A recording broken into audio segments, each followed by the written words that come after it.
Hola, ¿qué tal? Muy buenas noches, que el Señor les bendiga. Aquí estamos una vez más para seguir compartiendo con ustedes estos estudios, este estudio particularmente que tiene que ver con 12 principios para un liderazgo más efectivo. El tema de hoy, uno de los principios que nos toca en el día de hoy, tiene que ver con el amor. Y vamos a hacer lectura, en primer lugar, en Primera de Timoteo, capítulo 4, donde el apóstol Pablo le está hablando a Timoteo y le dice, ninguno tenga en poco tu juventud, sino sé ejemplo de los creyentes en palabra, conducta, amor, espíritu, fe y pureza. Le está hablando el apóstol Pablo a un líder, está hablando a un pastor joven, está hablando a un siervo de Dios como es Timoteo. Y entre las cosas que le menciona aquí, que ninguno tenga en poco su juventud, pero que pueda ser una vida ejemplar, una vida ejemplo, un líder ejemplo. Y entre esas cosas que se menciona, le dice, sé ejemplo en amor. Así que, porque es un líder, y sin duda que el amor tiene que ver con la iglesia, el amor tiene que ver con todos los cristianos, pero por supuesto tiene que ver con el líder. En primer lugar, ¿no es cierto? Lo que nos muestra y enseñan aquí en los apuntes es que justamente la iglesia tiene que ser y debe ser una comunidad de amor. Entre muchas cosas que la pueden destacar, ¿no es cierto? El amor tiene que ser ese distintivo, ese principio distintivo, aquello que la distingue, entre otras cosas. Pero el amor tiene que estar allí. Es un principio poderoso, el poder del amor, el amor del Señor, y sin duda que también es uno de los elementos para la iglesia muy, muy influyente. Todo lo demás, puede haber milagros, señales, maravillas, no sé, testimonios, eh, sabiduría, no sé, tantas cosas puede haber, pero no puede faltar. Es un elemento eh, tan importante que distingue a la iglesia, el amor del Señor. Por eso la Biblia y especialmente el Señor, siempre hablando, diciéndoles a los discípulos, a los seguidores, que dice, un principio nuevo os doy, un nuevo mandamiento, que os améis los unos a los otros. Les dice en un momento también el Señor, dice, no, hablando de los 10 mandamientos, dice, bueno, los 10 mandamientos en esto se resumen, en que amen a Dios y que se amen los unos a los otros, y amar al prójimo como a sí mismo.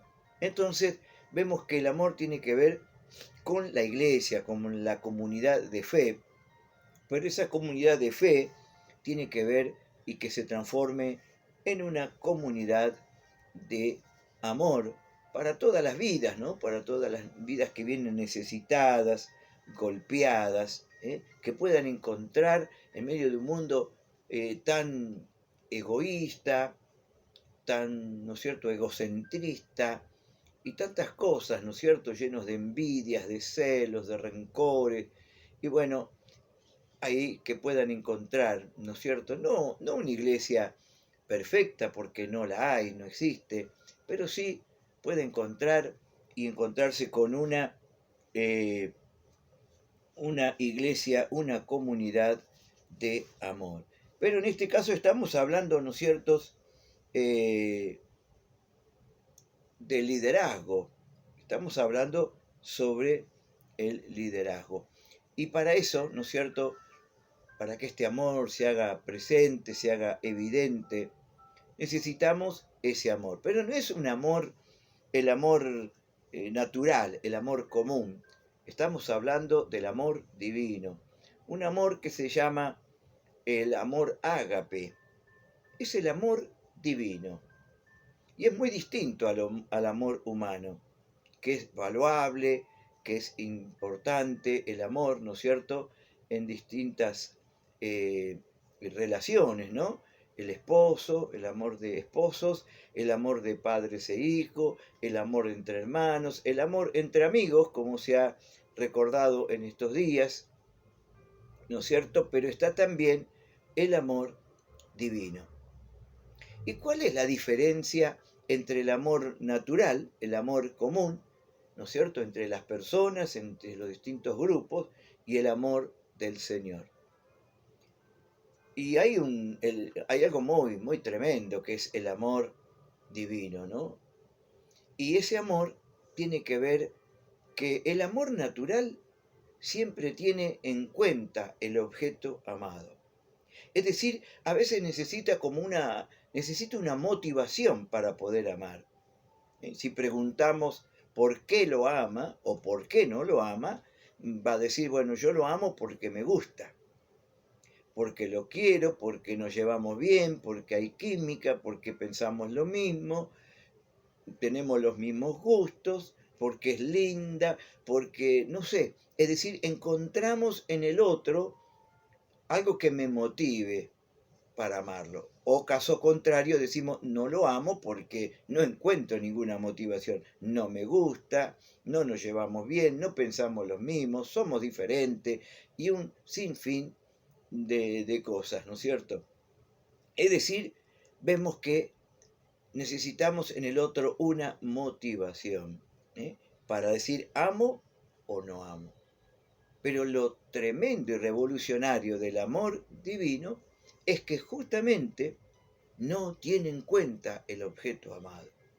Es decir, Dios nos ama porque nos ama. Quizás, ¿qué encontró Dios, en mí, en usted? ¿Qué encontró? ¿Qué motivación había para que Él pudiera amarnos? En la Biblia hay un pasaje, ¿no? Dice, mas Dios mostró su amor para con nosotros en que siendo aún pecadores, Cristo murió por nosotros. Y en otros pasajes dice, apenas si morirá algún justo por los injustos. Algunos iban a morir por un justo, pero Dios no estaba muriendo por el justo, Él estaba muriendo por los injustos. No estaba muriendo por alguien que valía la pena, por decirlo así, ¿no? Nosotros éramos pecadores, enemigos de Dios. Es decir, en nosotros, aun cuando nosotros estábamos muertos en delito, ¿qué motivación podía encontrar? Ninguna. Ahí está el amor de Dios. Y por eso es divino, por eso no es nuestro, no es natural. Y es un fruto del Espíritu Santo. Cuando uno lee en Gálatas 5:22 dice, mas el fruto del Espíritu es amor. Lo primero, amor, gozo, paz y demás. Es un fruto del Espíritu Santo, porque no es común, no es natural, no es normal en nosotros hacer esto. Pero sí lo provee y lo da el Espíritu Santo. De ese amor estamos hablando, ¿no? Por eso que en el mundo encontramos, bueno, podríamos decir algo lógico, natural.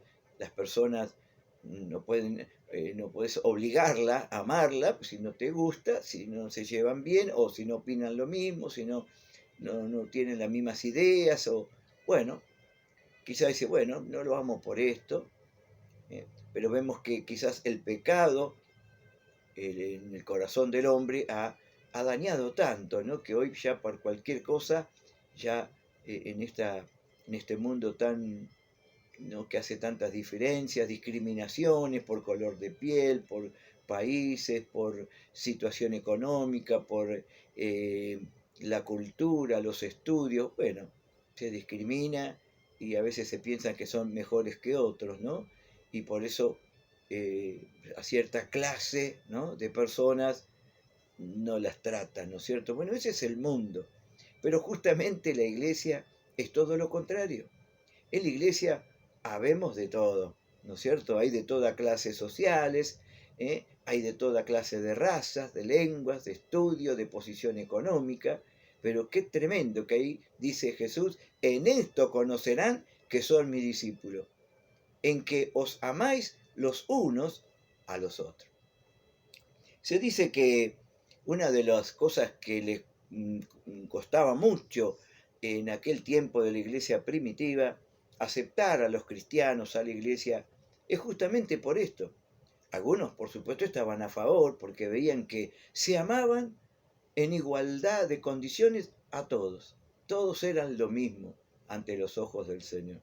Pero eso molestaba a otros. Molestaba porque ellos, dice que le llamaban a los cristianos y a la iglesia, le llamaban niveladores de raza. ¿Sí? Ese término, niveladores de raza. Es decir, para la iglesia eran todo lo mismo. ¿Eh? Quizá usamos este ejemplo para decir, bueno, lo mismo era un barrendero, un comerciante, como un rey o un capitán. Era todo lo mismo ante los ojos del Señor. No había distinciones. No había distinciones. Y eso era lo que provocaba, porque en el mundo se acostumbra a todas esas cosas, ¿no es cierto? A darle preponderancia, lugar, posición a aquellos que son, bueno, ricos o tienen mayor influencia y bueno, se los trata distinto quizás al otro, al pobrecito, bueno, allí un costadito. Bueno, pero eso no es lo que ocurría en la iglesia primitiva. Y por un lado era glorioso, era tremendo, pero para otros quizás les molestaba, les incomodaba. ¿Por qué? Porque no tenían al Espíritu del Señor. Pero cuando formamos parte de la iglesia, debemos y podemos tener ese espíritu de amor. Y eso significa de que nos interesamos el uno por el otro, nos servimos por amor el uno al otro, nos preocupamos, velamos, miramos el uno por el otro. Eso hablando en general y de cada creyente acerca de este amor divino. Ese amor, ¿no es cierto?, es muy lindo, pero ese amor tiene que ser puesto en práctica. Un amor en acción. Ya lo dice la palabra. ¿De qué vale que le digas a tu hermano te amo, pero quizás no le das o le provees lo que necesita? Por eso, qué importante, ¿no es cierto? Ese amor que vemos que en la obra, en la iglesia, se lleva a cabo, ¿no es cierto? Cuando uno atiende a las personas, las escucha, les da tiempo, les da lugar, les trata de ayudar en aquello que sea necesario para sus vidas. Ese es amor en práctica, amor en acción, ayudar, acompañar. Y también, ¿no es cierto?, esa ayuda, quizás aún para afuera, no solamente para, como dice la palabra, a los que son de la familia de la fe, sino también para los que no conocen, como hoy se está haciendo, y ayudándole a las personas que por ahí, por esta condición que se están viviendo, no deja de ser una oportunidad de mostrar el amor cristiano, pero también de poder dar oportunidad para hablar de Jesús. Y sin duda que aquella persona que recibe una ayuda, un alimento, que recibe alguna bendición de parte de la iglesia, va siempre a estar más abierta o propensa a escuchar el Evangelio, ¿no es cierto? Porque ve que hay una iglesia, una comunidad de fe, de amor, que está ayudando al necesitado y está más abierta para poder oír.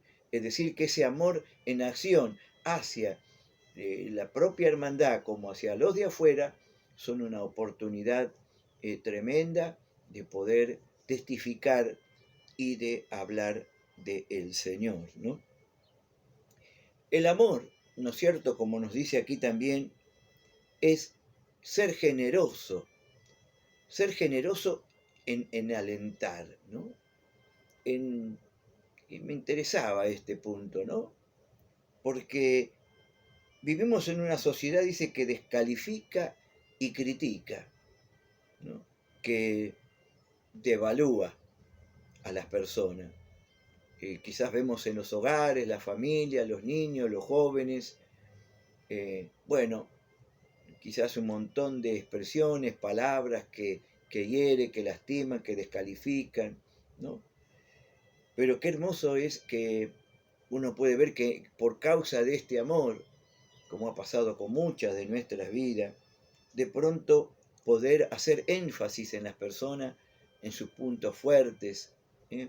en ánimo, ¿no es cierto?, en alentar, animar, en poder tener palabras de bendición, de fortaleza para cada vida. ¿Eh? Por eso qué importante que a veces, bueno, vemos en el mundo, en la calle, vemos tanta agresividad, ¿eh? No solo en lo físico, en, en lo, en las acciones, pero aún en las palabras, ¿no es cierto? Bueno, pero qué diferente que uno pueda ver que en la casa del Señor, en la iglesia, se pueda ver algo distinto. Y bueno, uno de ellos tiene que ver con el liderazgo, ¿no? El líder, ¿no es cierto? Como alguien que dice aquí, se le demanda ser ejemplo de amor. ¿Eh? Es una tarea de amor. El liderazgo es servicio y ese servicio debe ser hecho con amor. Por eso que usted va a encontrar, ¿no es cierto?, en Primera de Corintios 13, por ejemplo, ¿no? Ahí donde habla, y siempre me gusta que usted se dé cuenta o que, ¿no es cierto?, se fije que cómo está el capítulo 12, 13 y 14, ¿no?, de Primera de Corintios. En el capítulo 12 están los dones y los ministerios. En el capítulo 13 está la importancia o preeminencia del amor. En el capítulo 14 está todo lo que tiene que ver con el don de lenguas, la interpretación de lenguas, hablar en lengua y demás. Pero en el medio está el amor, ¿no? Creo que el Espíritu Santo ha querido así, ¿no es cierto?, como poniéndolo de equilibrio. Porque justamente cuando dice la importancia que tiene el amor, hace ver, dice, ¿de qué me vale de que yo pueda hablar lenguas angelicales y no tengo amor? ¿De qué me vale que yo pueda tener una fe capaz de trasladar a los montes y no tengo amor? Que pueda tener tanto conocimiento, saber todas las ciencias, si no tengo amor. Es decir, ahí usted va a encontrar, dice, nada soy o nada me sirve y nada soy si no tengo amor. Entonces, el servicio, yo puedo ser una persona muy capacitada por Dios de poder tener un desarrollo de dones, talentos y ministerios, pero si no tengo el amor del Señor, no me sirve. Por eso creo que es muy importante justamente tiene que ver, ¿no es cierto?, con este principio que tiene que ver con el amor. ¿Por qué, hermano? Porque justamente el amor de Dios fue el que envió a Jesús a este mundo. Dios amó al mundo y ha dado a su Hijo. Y lo ha dado para que traiga esa paz, esa bendición, pueda traer enseñanzas, palabras, sanar a los enfermos y demás. Pero fue motivado ¿por qué? Por amor al perdido, por amor a las personas. Y así es nuestra vida, nuestro servicio, nuestro ministerio, nuestro liderazgo. Está fundamentado en el amor de Dios hacia las personas. No simplemente en posicionarme, encumbrarme a mí, ¿no es cierto? La razón de ser de lo que soy y lo que tengo tiene que ver con el amor de Dios hacia las personas. Si tengo dones, gloria a Dios. Si tengo ministerio, tremendo, gloria a Dios. Pero eso es justamente para darlo, para servirlo a los demás. Y es por causa del amor. Hoy yo puedo ser muy exitoso, pero no puedo olvidarme de ese amor del Señor hacia las vidas, ¿no? Porque se puede hacer, pero quizás se puede hacer sin amor. Y el amor va a ser la diferencia. Como dijimos, es un principio distintivo, poderoso e influyente. ¿Por qué? Porque las personas, no solamente del liderazgo, sino a través del líder van a ver al Señor, a través del liderazgo van a ver a la iglesia, que es una comunidad de amor, de amor. Y eso va a producir, como dice aquí, un deseo de seguirlo, porque sabe, ¿no es cierto?, que lo motiva es el amor del Señor. Eso va a dar como resultado. Por eso que dice la palabra del Señor, ¿no? Cuando habla allí en San Juan capítulo 17, habla de la unidad. Y obviamente la unidad tiene que estar fundamentada y basada en el amor del Señor, si no, no es posible. Pero Jesús oró y pidió que sean uno, unidos en amor. Pero dice, para que el mundo vea, para que el mundo crea. Por eso decimos que es un instrumento, es decir, es un elemento distintivo. Van a conocer que son mis discípulos, pero también va a ser un agente influyente, un agente poderoso y aún digamos un agente evangelístico, porque muchas personas van a creer por ver el amor. Muchas personas van a creer por ver el amor del Señor. Y decimos distintivo porque Jesús dijo, en esto conocerán que son mis discípulos, en que andan con saco y corbata, en que andan con una Biblia. No, ¿en qué van a conocer? Dice, en que os amáis los unos a los otros. Es distintivo, es poderoso e influyente. Y por eso, ¿no es cierto?, cuando uno lee allí en Primera de Corintios, después de hacer todo y de mostrarnos lo que es el amor, puede decir, el amor es permanente. Muchas de las cosas que hoy tenemos van a pasar. Los dones, muchos de los ministerios son tremendos, pero un día allí, cuando estemos con el Señor, no va a hacer falta. Por eso dice, un día cesarán las lenguas, y esto ya no va a estar, y el otro, pero siempre existirá, como dice, la fe, la esperanza y el amor. Pero el mayor de todos es el amor. Por eso, queridos hermanos, bueno, en este caso, a veces a los líderes, pero también, ¿no es cierto?, a la iglesia. A la iglesia, que podamos abundar en el amor aún más y más. Y termino con el 1 Corintios 14, 1, que dice, seguid el amor. Procurad los dones, habla en lengua, sí, desarrollá tu vida, tu ministerio, pero seguí el amor.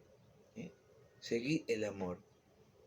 No desestimamos, por supuesto, es tremendo, los dones, las manifestaciones, pero seguid el amor. Dios te bendiga.